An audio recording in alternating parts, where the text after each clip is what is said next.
I am Helene Uppin, a junior researcher at the School of Educational Sciences of Tallinn University.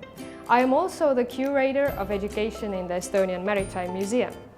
In this short video, I am going to tell you why you should take your students outside the classroom and how to create meaningful learning activities in out-of-classroom learning environments. It is important to learn in and across different learning environments because learning is contextual. Learning happens when meaningful connections with real life are made. So it is more useful to think about learning as immersing in authentic activities, rather than transferring facts and skills from the outside to the inside of a student's brain. Most probably, all of you can bring some examples of learning outside the classroom during formal education. There are many methods to enrich, expand, and even replace learning in the classroom. Starting with inviting visitors to the classroom, incorporating students' homes, and learning in digital environments, to going on field trips to novel places or abandoning the classroom altogether. Many places offer possibilities to engage in authentic learning activities. For example, museums, science centers, art galleries, botanical gardens, libraries, theaters, concert halls, hiking trails, even shops, public transportation, parks, cafeterias, and very importantly, homes and workplaces. Museums and other similar institutions enable to learn in an environment that is deeply thematic but often more accessible for students than real-life settings like factories or laboratories.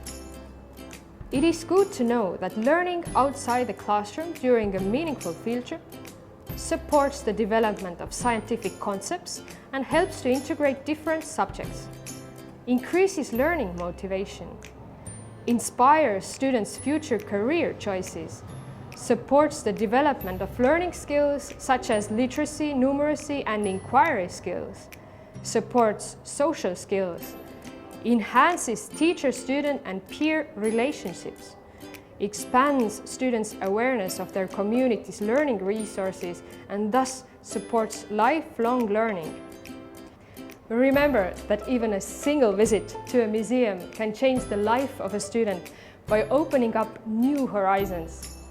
Thus, field trips are extraordinarily useful for students with poor socio-economical background, but they do of course benefit all learners, no matter the background. Before we continue, try to recall whether you as a student had enough possibilities to learn outside the classroom. You might have answered that you would have wished for more learning activities outside the classroom. But the trouble is that learning outside the classroom can be quite difficult. Why? Well, because learning outside the classroom means crossing boundaries between the classroom and the other place. Going out from their classrooms means working outside the comfort zone for teachers. They need to communicate their needs and expectations to other educators, parents, colleagues, and many others who might carry different values and use a different language when talking about learning. Teachers often carry the burden of organizing, collecting money, persuading parents to join, applying for funding, and so on. This can be very time-consuming and stressful. Some teachers feel the pressure of curricular aims and testing. Some of the precious teaching time has to be spent on moving from one place to another or explaining how to behave in a new environment and so on. Even though this in-between time is a valuable learning experience in itself, learning outside the classroom takes up considerably more teaching time than sticking to your regular classroom. Anxiety can be caused by the novel environment too. That makes it hard for students to concentrate on learning. Same applies for teachers. Even experienced teachers have been observed to make the mistakes of novice teachers when teaching in foreign environments. For example, forgetting that it is important to explain the context or make examples to open up a new concept. Finally, recall your personal experiences with field trips. Were they meaningful? And what made them memorable? To make learning outside the classroom meaningful, students should work collaboratively and with problem-solving oriented tasks. But I also have some tips for you to make it more effective. First, plan in advance. Visit the venue, talk with on-site educators if you order a workshop or a guided tour. Make sure that learning activities are tailored for your students' needs. Secondly, engage students in planning and learning. For example, explain and co-create aims for field trips, choose the venue together, and enable choice in learning activities. Make sure that learning is relevant for every individual student. Thirdly, prepare students for learning in the novel environment. When students know what is going to happen, when, why, and how, they can concentrate better, and learning gains will be higher. For example, visiting the museum's webpage prior to the visit can give them the feeling of the physical space, which is especially important when working with smaller children.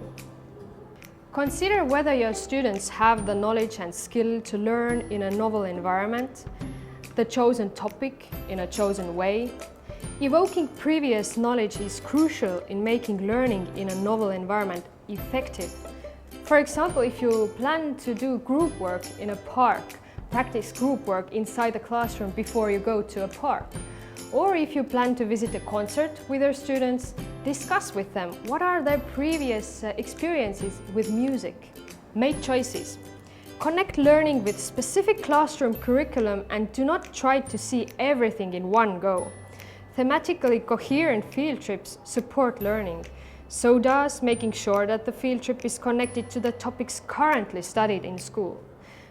For example, if you visit the zoo, you don't have to see all the animals or read all the labels about all the animals, or you don't even have to fill in lengthy numerous blanks on long worksheets. You might want to choose 3 animals to observe and analyze, or even better, let students choose 3 animals, maybe 3 reptiles if you are currently studying reptiles. And maybe you don't even want to use worksheets, maybe you want to use a photo diary or just give students questions for discussion. Support learning skills. For example, when visiting a museum, pay attention how numbers are written. Support dialogue and discussion. Make sure that students can be in dialogue with educators who know the environment. This boosts learning gains. Prefer engaging discussion over lecturing. Even random student discussions in a thematic environment tend to be content-related more often than not. For example, have students work in pairs or small groups so all students can feel comfortable in sharing their ideas and emotions. Many teachers emphasize that going on field trips creates better relationships in the class and enables them to get to know their students better. Do not waste that chance. Support autonomous exploration. Semi-structured learning activities that offer students some unsupervised exploration, but at the same time have clear goals, are regarded highest by the students. If you use written materials such as worksheets, make sure that the attention is on observing the environment and on student discussion. Individual fact search from labels under high time pressure is probably not the best way to spend time in a hands-on environment like a museum. Besides, imagine visiting an art gallery where you can look only at paintings that somebody else is pointing at. It doesn't seem very pleasant at all. Do not forget that this is not the classroom. Try to find and use the full potential of the novel environment. Ask yourself, what can you do in this environment that you cannot do in your classroom? Take time for reflection after the visit. Make sure that you take time to incorporate what was experienced into everyday classroom activities. Enable students to share their emotions and ideas with one another. Our lives as grown-ups are often divided between different places and groups of people and their repertoire of communication. For example, you don't use the same language when you greet your granny or give a presentation at the university. Or simply put, to be happy people, we have to manage switching environments and choosing suitable styles of communication. Thus, learning across different learning environments is not only a good method to learn something. It can be an aim in itself because it enables students to practice learning across settings. Same applies to us as teachers. The more we teach across different learning environments, the more skillful we become in it and the more meaningful it becomes for our students. In fact, teachers' mindsets and opinions about learning outside the classroom are among the most influential factors that shape a meaningful field trip.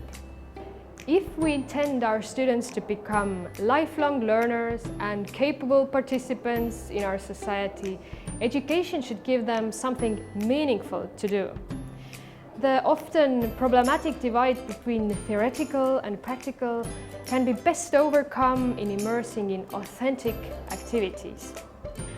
The often problematic division between practical and theoretical can be best overcome in immersing in authentic and meaningful situations, where theory is accompanied by practical examples and practical activities are put into a deeper context through thoughtful reflection. Learning outside your classroom can do just that. Good luck in creating meaningful learning experiences for your students.